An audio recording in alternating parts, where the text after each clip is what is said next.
Hi, my name's Yvonne Winget-Sanchez. I'm the state political reporter for the Arizona Republic and azcentral.com. I also cover marijuana, and today I am covering Proposition 205. And we are here with Michael Weiser. Michael is a medical marijuana user. He is a legal user. And today he is going to take us through what a field sobriety test looks like with someone who has smoked or used marijuana. Marijuana legalization is on the ballot in November. Proposition 205 would allow adults 21 and older to grow and carry marijuana. The measure specifically says that people are not supposed to drive while they are impaired. However, this has been a point of contention with people on the other side, foes of Proposition 205. They argue that if Arizona voters decide to legalize marijuana for recreational use, that it will lead to an increase of drugged driving, fatalities, traffic accidents, etc. And we've seen a little bit of that in Colorado, although the numbers have not been too high. And today what we wanted to do is give viewers who are unfamiliar with marijuana and marijuana usage a sense of what a field sobriety test looks like with someone who has recently used marijuana. And I do want to point out that while the measure says that Proposition 205 would not allow people to drive while impaired, there is also another part of the initiative that prosecutors point to when making the case that it would make it more difficult for them to prosecute successfully DUI marijuana cases. And that part of the initiative says that a person may not be penalized by the state for an action taken while under the influence of marijuana or a marijuana product solely because of the presence of metabolites or components of marijuana in the person's body or in the urine, blood, saliva, hair, or other tissue or fluid of the person's body. And so prosecutors say, look, if we legalize it, it'll make it more difficult for us. The other side disagrees and says down the road, the state legislature could be able to set some sort of limit as has been done in other states. So today we just wanted to get a sense of what marijuana impairment looked like. Typically police officers will rely on field sobriety tests to help them successfully obtain convictions, marijuana drugged DUI convictions.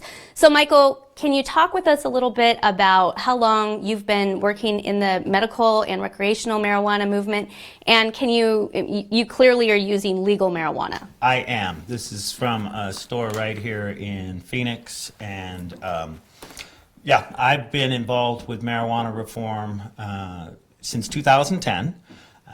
I was a congressional candidate in 2012, got my medical card, and was inundated by people asking for a strong voice to join in the fight for legalization. And so I left my day job in 2013 and have been working on this full time ever since. And you have chronic pain, I understand? I do. I was injured in high school, in band practice of all things, and it's remained an injury throughout my life. When I was in my late 20s, I left construction work to go back to college because I just couldn't afford another terrible scene of hurting my back once more. And right now, between physical therapy, exercises, and cannabis, I'm pretty much, well, I'm prescription free. Sometimes I'll use Tylenol, or not Tylenol, but Motrin. But most of the time, just keeping exercise and cannabis for the pain is enough. So take us through your normal routine before we start the field sobriety test. Just give us a sense of what your normal day morning looks like. Well, you know, like millions of Americans, I smoke on a daily basis, and I smoke either in a pipe or in a joint. I figured I'd roll a joint here since, you know, it's more theatrical. Oh. And this is Blue Dream, which is one of the national popular flavors. You can get this strain pretty much anywhere in America, so it's like a standard in the industry. And does it help with the pain in any specific way? Does it target back pain or nerve pain? It does two things that really stand out. One is it gets your mind off of the pain, and the other is it provides a feeling of elation or well-being. So between the two, you're not thinking about pain and you're feeling better, so you're not in pain. Got it. And just for the viewers' purposes, this is from a local dispensary, Arizona Organics. It has all the proper markings of legal medical marijuana. See my name's on it right there? I do see that. Yes.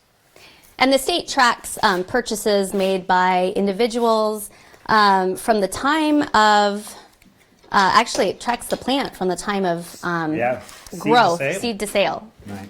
And a patient is allowed to get 2.5 ounces every 2 weeks. I don't use that much myself. I probably don't use 2 ounces in a month. So maybe about an ounce and a half. I smoke. I used to be a tobacco smoker, so I tend to smoke kind of often. I won't smoke an entire marijuana cigarette in one time, but I'll go back to it 3 or 4 times till it's done, and then do that several times in the course of a day. So in a normal setting, you wouldn't smoke this whole joint? No, I'm not going to smoke the whole joint now, but this is, 21st century marijuana. It won't take a whole joint to get the effect. When you say 21st century marijuana, what do you mean? Well, marijuana is the product of selective breeding, and people have been working on improving its pedigree for thousands of years. This century, there's a lot of study to where people can target raising the THC, raising the CBD. Blue Dream is a hybrid, which is like moderately high in both of those. So you don't have to smoke the whole joint to get the effect. You need to let that dry for a second. And would you medicate? Do you tend to drive? Do you get behind the wheel? Do you take another mode of transportation? I would never tell anybody to smoke and drive. I mean, that leads to distracted driving, right? But I will smoke, and then after I've had some time to process what I have done, I have to go on with my day. I let people drive me as much as possible, but I do not smoke and drive. Would you say that you are impaired while you drive? I believe not. And the National Traffic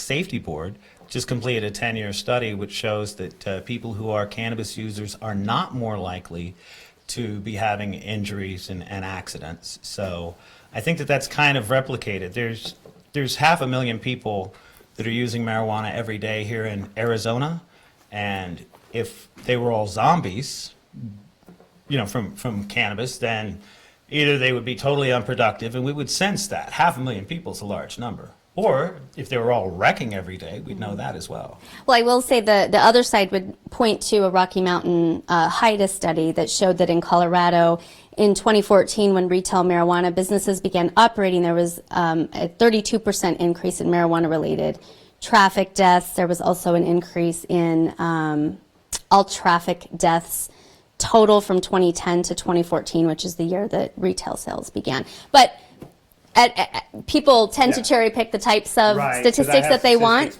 Correct. The opposite, yeah. So take us through your routine. So let's see. Ah, here we go. Still a little wet, but.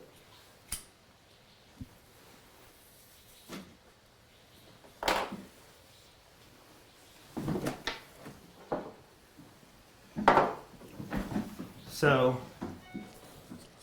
I'll have marijuana in the morning. I'll have it definitely when I get home from being out in public. I'll sit down and I'll have one. All total, I probably take 30, 40 puffs a day. 30 to 40 puffs. A day, yeah.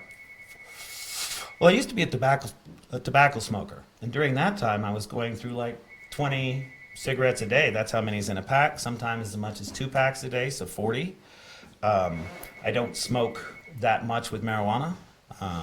It satisfies the smoking thing, without having to smoke the entire cigarette. So I'm gonna have a couple more hits on this one, and I probably have my effect. Okay. How long does it normally have? How long does it normally take for you to feel the effects? Do you feel them now? I wouldn't say, well, because I'm a regular user, the effects are far less dramatic than in a first-time user or somebody who has just tried it a few times. So, I'm feeling the effects a little, but nothing that's super dramatic.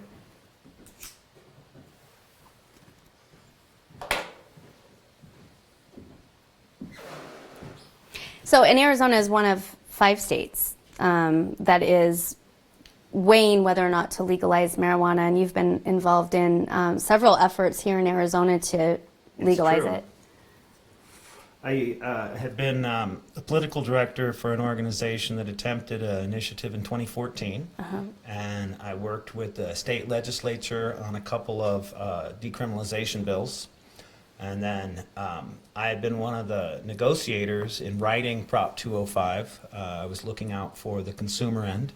And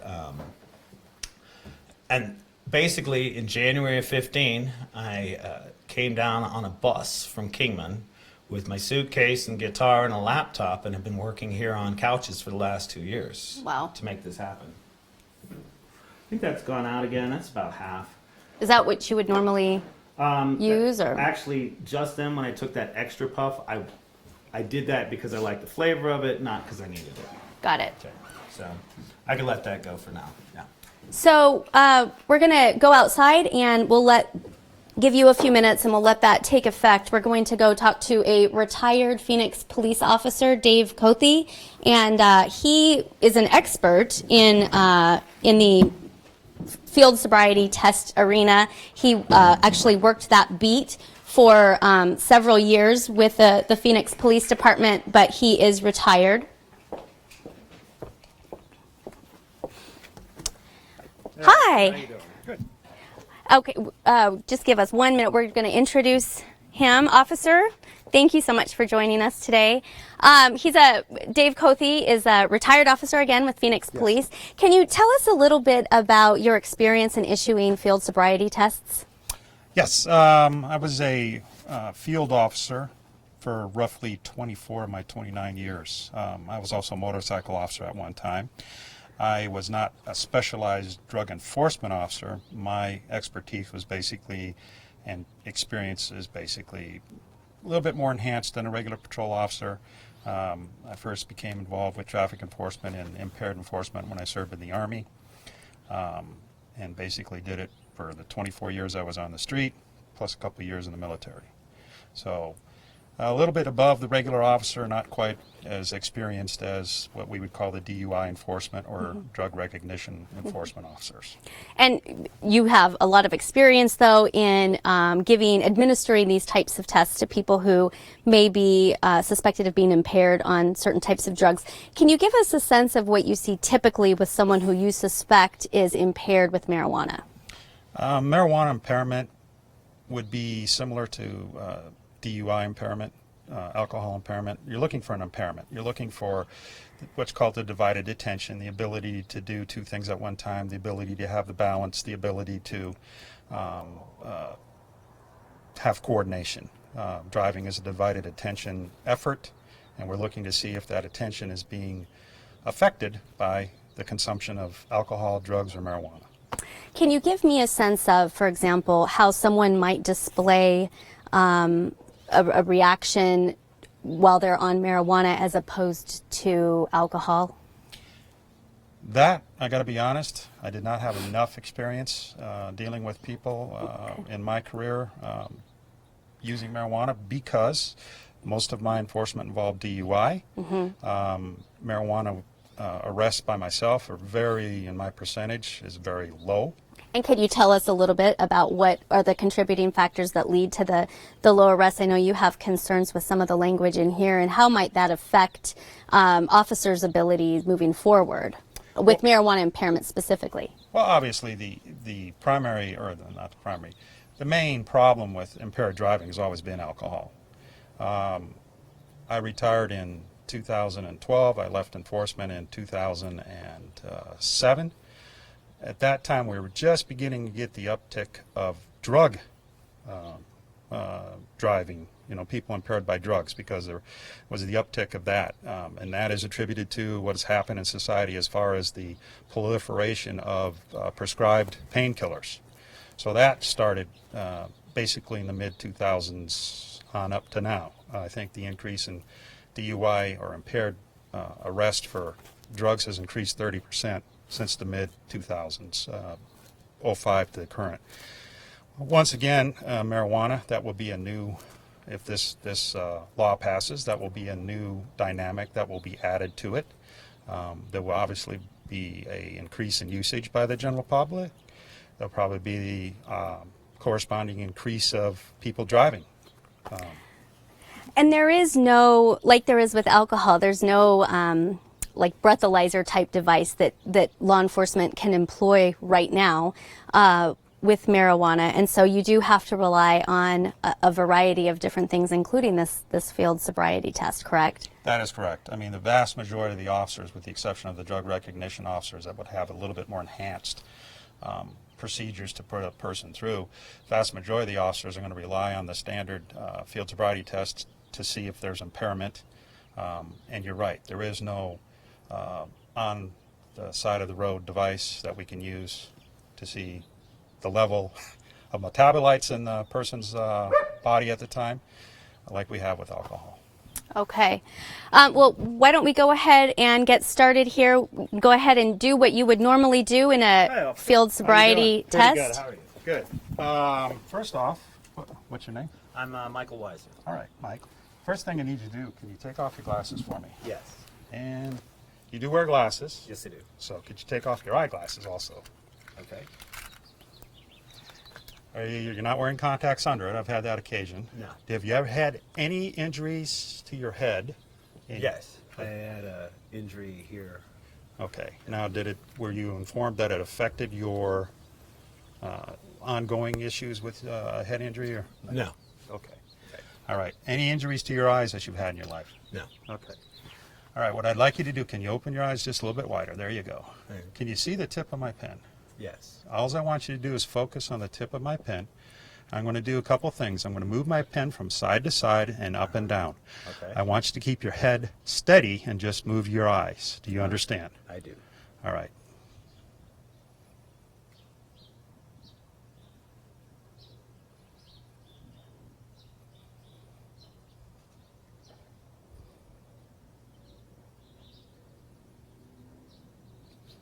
Okay, I'm going to move it up and down.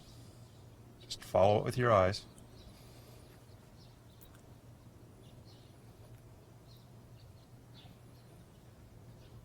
Keep your head steady. Okay, I'm going to go up one more time. Okay. And you said you've had a previous head injury? Yeah, I was hit with a crescent wrench. Okay. Do you have any injuries to your back or hips? I do. I have a back injury. And what is the nature of your back injury? It's L5S1 compression.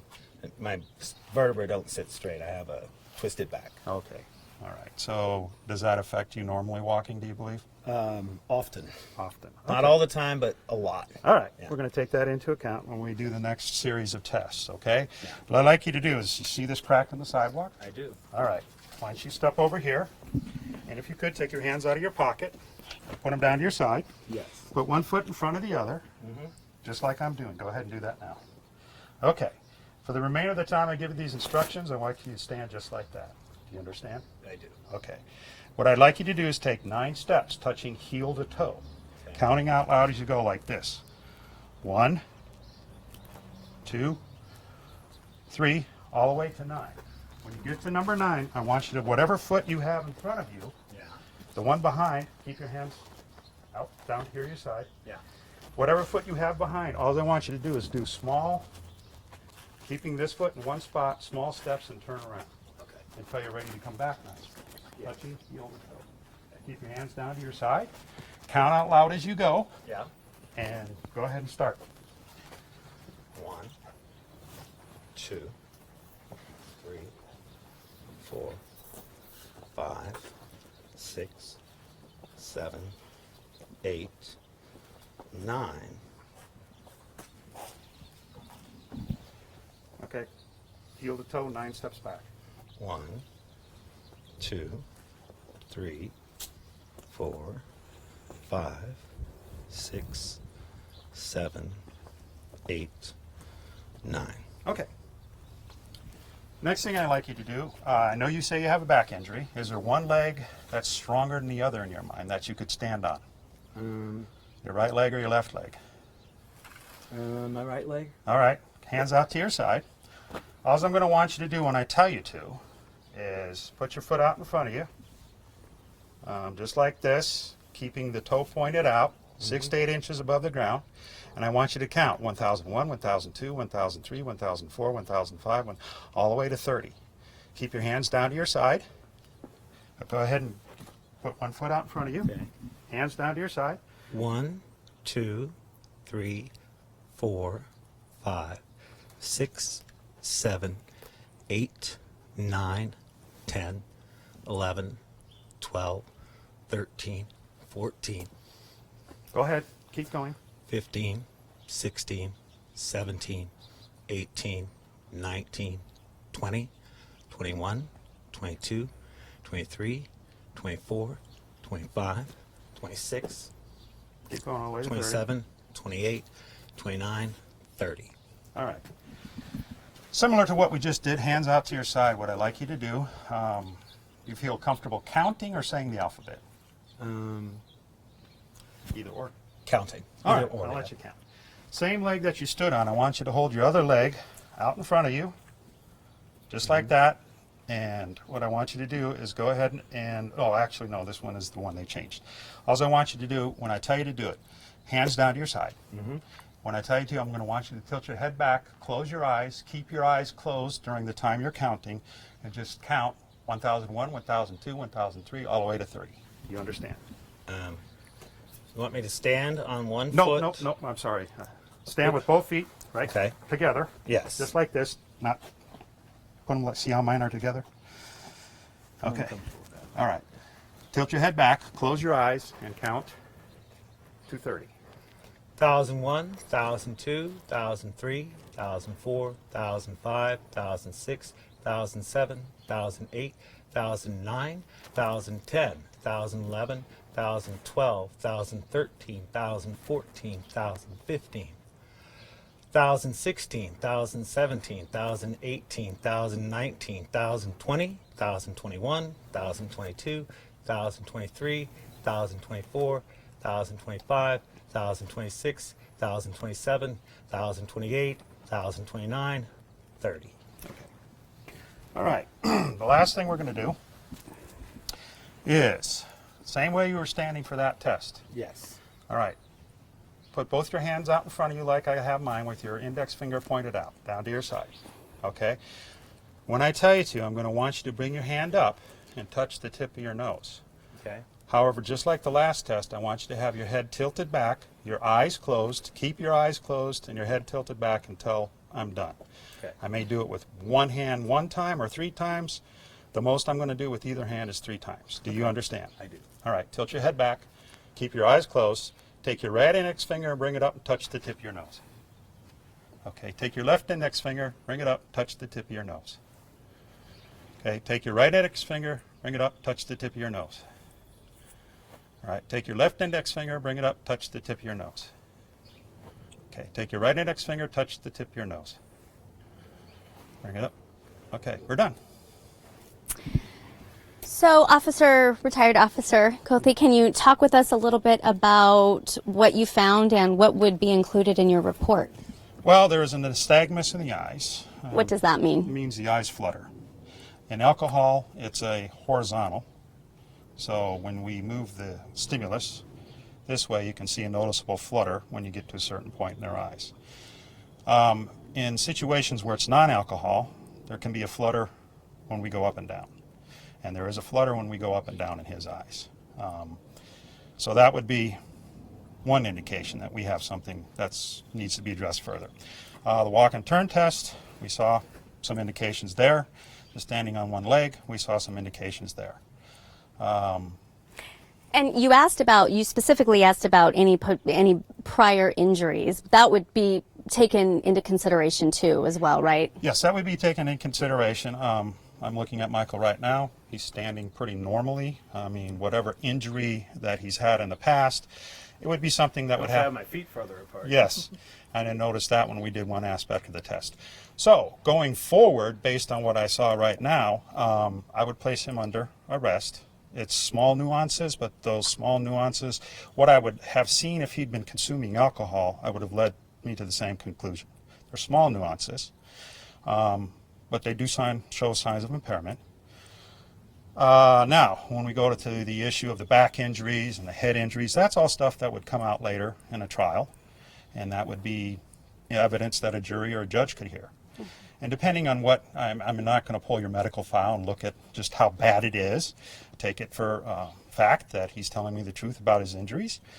That would be up to a judge or jury to decide that what we saw here, was it a result of the amount of marijuana he's consumed close to driving, or was it a result of his back injuries? But as an officer on the street, and this law, somebody suing me society, based on what I saw, you know, obviously there would have to have been some sort of driving that I would also add into the equation. What driving offense did he commit that led to me even stop to contact him? So at that point, you know, I'm bound, duty, professionally, ethically, based on what I saw. Yes, I'd have to place him under arrest for impaired driving based on, obviously, whatever driving offense I saw, and then just what I saw here. Now, like I said, is it going to get something that will get separated out in court? Was the reason I saw some of this because of his back injuries? Was it because of what he may have consumed?